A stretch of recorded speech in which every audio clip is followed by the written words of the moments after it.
देखिए मार्केट के अंदर आज गिरावट तो फिर से है। 150 पॉइंट का नुकसान निफ्टी पर है। इंडिया विक्स हालांकि सिर्फ 1 से 1.25% ऊपर है, बट स्टिल मार्केट को ज्यादा बियर देखना पड़ रहा है। और दूसरा, ये जो हीट है सेलिंग की, ये बहुत ज्यादा है।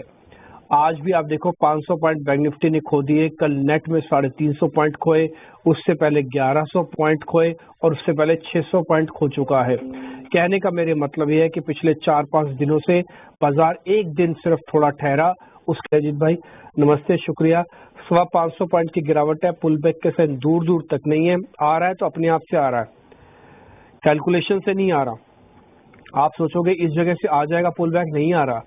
और ये बात सच है कि मार्केट अब बियर फेज में जा रहा है, यानी कि हर पुल बैक एक फॉल्स पुल बैक है और उसकी डबल पिटाई होती है। जरा आपका टेक सर, पहले निफ्टी पे बताना, फिर बैंक निफ्टी पे।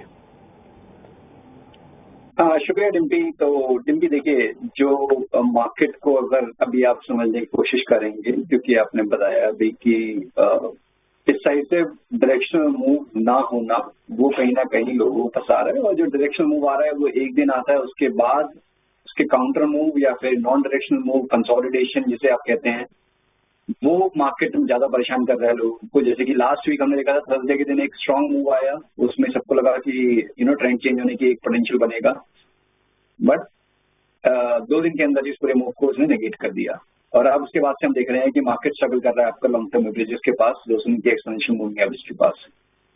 क्योंकि यहाँ पे ये इंपॉर्टेंट हो जाता है एज ए ट्रेडर कि जब आपको पता है कि एक मूव जरूर आएगा, बीच में एक स्ट्रॉन्ग डायरेक्शनल मूव आएगा, तो उतना अगर आप पोजीशन साइज को अपना मेंटेन करें जिससे आपको दिक्कत ना हो अपने पोजिशनल ट्रेड को कैरी करने में, या तो आप हेज पोजीशन रखें।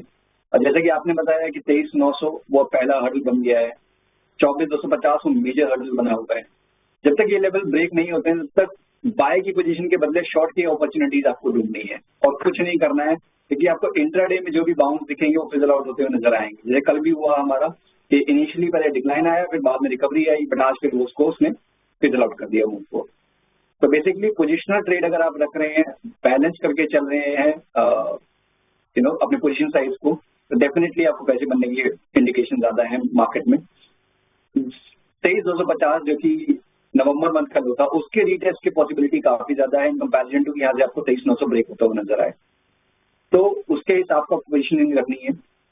बेस्ट तरीका क्या है कि या तो आप स्प्रेड्स में ट्रेड करें, जैसे कि आपने 23,500 की पुट को बाय किया नेक्स्ट वीक की और 23,200 वाली को सेल कर दिया। और अगर एक डायरेक्शनल लेना है तो मेरे हिसाब से आपको पुट की साइड पे रहना चाहिए। तो जो कि अगर 16 जनवरी वाली आपकी 23,500 की पुट करीब 140 के पास ट्रेड कर रही है, तो इसको आप लॉन्ग कर सकते हैं 90 के स्टॉप लॉस के साथ, करीब 230-250 तक के पोजीशन टारगेट के लिए।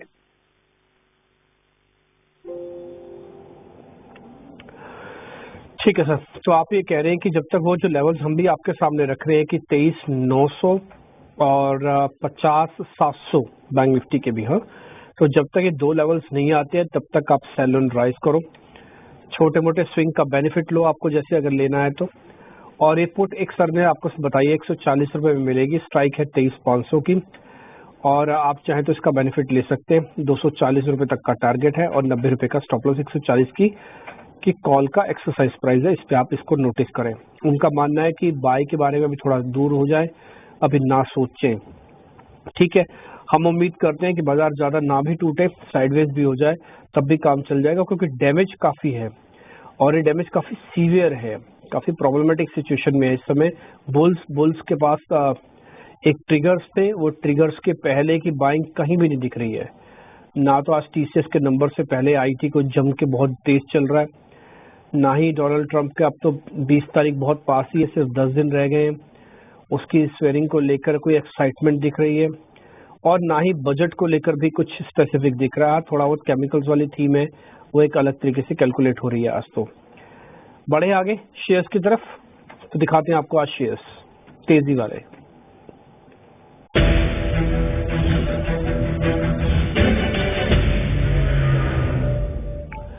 दो शेयर हमने निकाले, एक तो कंजम्पशन का प्ले आपको मिल ही रहा है, कोलगेट 2-3 दिन से अच्छा चल रहा है। हमने आपके सामने ये बात नोटिस करवाई थी कि इस बार हमारे पास सोर्स बेस्ड इंफॉर्मेशन है कि सरकार डिस्क्रिशनरी इनकम हाथ में दे सकती है टैक्सेस में रिलीफ देकर। कैसे आएगा, किस रूप में आएगा, ये पता नहीं, बट सोर्स ज्यादातर हमको यही बता रहे हैं। तो एक बार कोलगेट और आईजीएल सर दोनों शेयर एक बार जरा चेक कर लेना, कोई ट्रेड बनता है तो बताइए। देखिए पहले कोलगेट की बात करते हैं। जैसे कि हमने देखा कि एफएमसीजी एज अ स्पेस ये अंडर परफॉर्म कर रहा था मार्केट को। इनफैक्ट जिस गिरावट की शुरुआत थी वो एफएमसीजी पैक में पहले हुई थी, और अब काफी टाइम से हम देख रहे थे कि ज्यादातर जितने भी बड़े नाम हैं वो अपने प्रीवियस स्विंग लो के पास जाके कंसोलिडेट करके एक टाइट रेंज में ट्रेड कर रहे थे। आज के दिन जिस तरीके से प्राइस एक्शन देखने को मिल रहा है across the board FMCG space में, तो कहीं ना कहीं इंडिकेशन ये है कि ये रिकवरी एक्सटेंड होती हुई नजर आएगी आपको। तो कोलगेट में जैसे कि अपना अभी इसने आज 200 days exponential moving average test किया है, पहला करीब 2940 के पास, तो वहां थोड़ा सा प्रॉफिट टेकिंग दिख रहा है। मेरे हिसाब से यहाँ पे आपको लॉन्ग के बारे में देखना चाहिए। करीब 2880 से लेकर 2900 का जो बैंड उसके बीच में अगर आपको मिलता है तो वो एक अच्छा बाइंग जोन होगा। 2840 आपका स्टॉप लॉस होगा, 3000 तक के टारगेट्स होंगे। अब आते हैं आईजीएल पे। तो आईजीएल में देखिए अभी जो पिछले 3-4 दिन की अगर आप मूव देखेंगे तो काफी ज्यादा वोलेटिलिटी दिख रही है। वो नॉर्मल होती है जबकि आप मेजर एवरेजेस को रिक्लेम करने की कोशिश करते हैं। तो यहाँ पे भी मेरी रिकमेंडेशन ये होगी कि 450 के ऊपर एक बार क्लोज हो जाने दीजिए। यहाँ पे अगर आप लॉन्ग करते हैं 405 अगर आप कंफर्टेबल हैं स्टॉप लॉस के साथ तभी आप लॉन्ग करिए। बेसिकली जो मोमेंटम आएगा 450 के ऊपर आएगा। उस केस में जो एक गैप है 480-490 वाला वो ग्रेजुअली आपको धीरे धीरे करके उन लेवल तक जाता हुआ नजर आएगा। तो अभी के लिए ज्यादा एग्रेसिव पोजीशनिंग इसमें अवॉइड करनी चाहिए। एग्जिस्टिंग पोजीशन है 450 आपका इमीडिएट टारगेट होगा। दोनों शेयर्स पे आपको ट्रेड मिला। कोलगेट पे कन्विक्शन थोड़ा ज्यादा है और ये दिख भी रहा है साफ साफ आपको, और 2-3 दिन से इसमें अच्छी बाइंग भी हुई है। कोलगेट आईजीएल पे दोनों को आपको टारगेट स्टॉप लॉस मिल गए।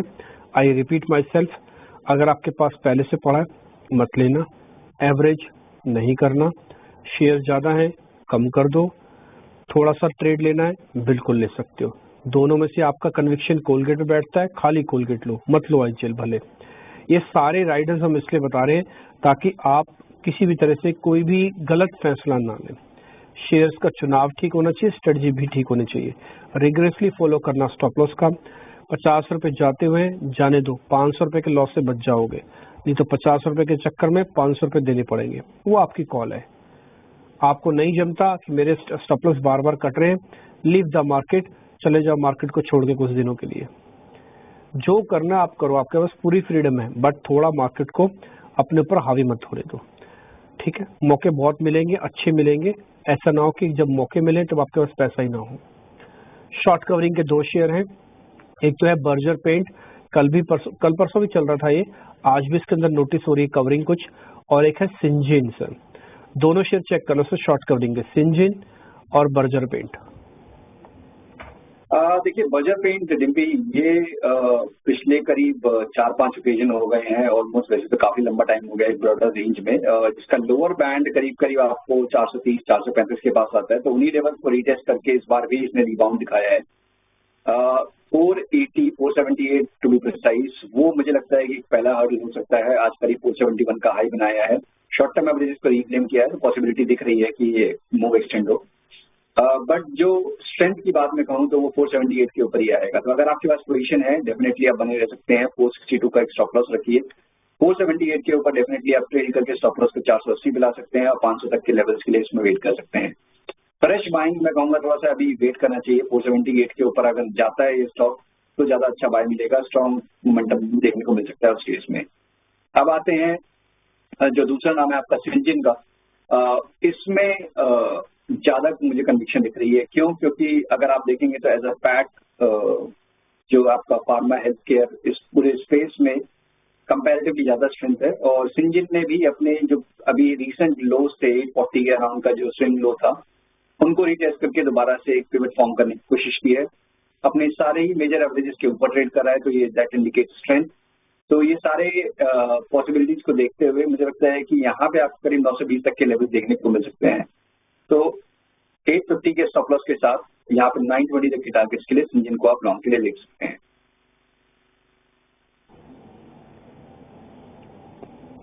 ठीक है सर, पॉइंट टेकन है। तो दोस्त भी आपने शेयर्स बताया वो सारे के सारे शेयर्स हमने नोटिस किए हैं। सबके स्टॉप लॉसेस टारगेट को रिग्रेसली आप फॉलो कीजिएगा। अगर आपके पास शेयर ज्यादा है और आपको लग रहा है कि मेरे को कम शेयर्स में ट्रेड करना है तो मैं तो बोलूंगा बहुत वेलकम है आपका। तो आप कम शेयर्स में ट्रेड कीजिए, हमारी कोशिश ये नहीं कि ज़्यादा शेयर्स रखना, हमारी कोशिश है अच्छे शेयर्स रखना ताकि आपका प्रॉफिट सुनिश्चित हो पाए। छोटे से ब्रेक का वक्त हो गया, ब्रेक ले लेते हैं। ब्रेक के बाद मंदी वाले शेयर्स भी चेक करवा लेंगे और फिर अजीज सर के ट्रेडिंग कॉल्स होंगे।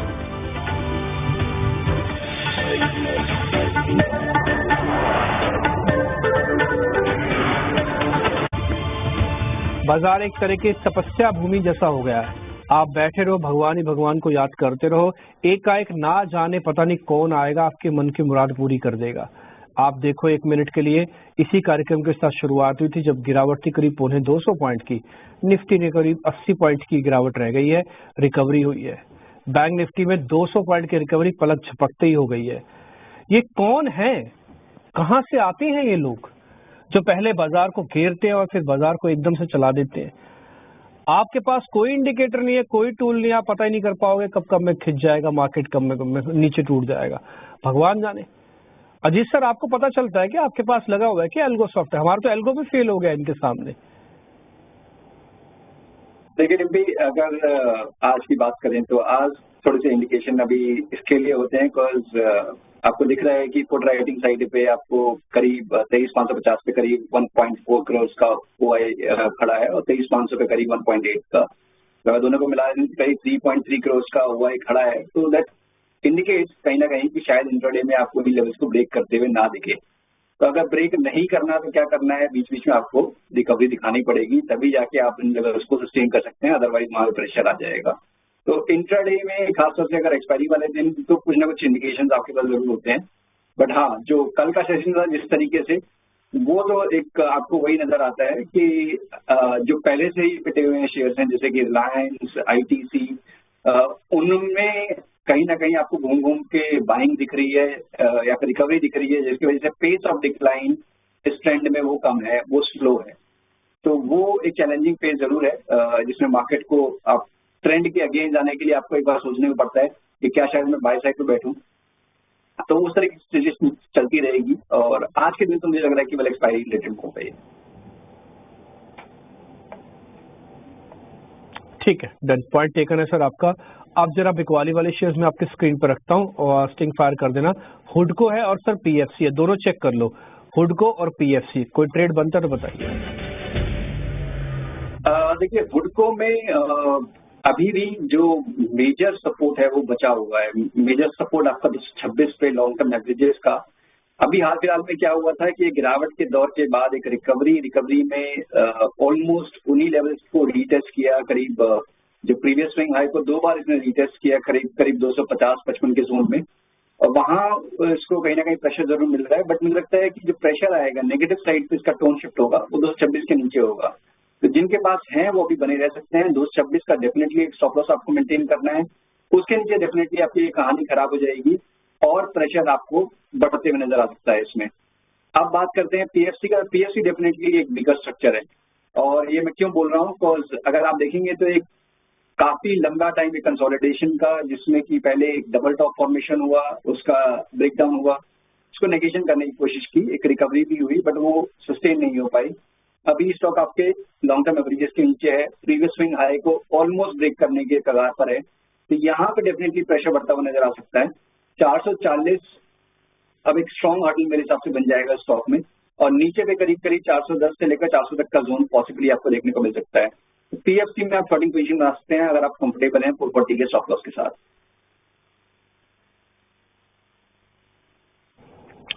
ठीक है सर, डन है। देखते हैं अभी क्या होता है इन सभी शेयर्स के अंदर। हमने जो पूछना था पूछ लिया सर, आपके ट्रेडिंग कॉल्स के वेट कर रहे हैं, जरा वो और बता दीजिए। बिल्कुल, तो देखिए मार्केट टोन के हिसाब से ही मेरी पोजीशनिंग मैं रिकमेंड कर रहा हूँ स्टॉक स्पेसिफिक, एक लॉन्ग साइड पे एक शॉर्ट साइड पे। तो पहला नाम होगा लॉरस लैब का विद इन दी फार्मा। यहाँ पे काफी ज्यादा स्ट्रेंथ दिख रही है, अपने काफी स्ट्रॉन्ग मूव के बाद बहुत टाइट रेंज में कंसोलिडेट कर रहा है अपने रिकॉर्ड हाइज के पास। तो यहाँ पे एक उम्मीद है कि जल्दी ही आपको एक ब्रेकआउट देखने को मिलेगा जो कि स्टॉक करीब 634 तक के लेवल तक लेके जाएगा। तो यहाँ पे 600 के स्टॉप लॉस के साथ लॉन्ग करने की रिकमेंडेशन होगी। वहीं पे ओएनसीज में प्रॉफिट टेकिंग का टोन थोड़ा सा बढ़ता हुआ नजर आ रहा है। Within the ONC basket BPCL, जहाँ पे कि अपने प्रीवियस स्विंग लो के पास एक पिवट सा फॉर्म किया है इसने, शॉर्टिंग पिवट। तो यहाँ पे मुझे लगता है कि नेक्स्ट लेग में एक डिक्लाइन में 270 तक के लेवल्स आपको देखने को मिल सकते हैं। तो यहाँ 288 के स्टॉप लॉस के साथ आप शॉर्ट पोजीशन बना सकते हैं।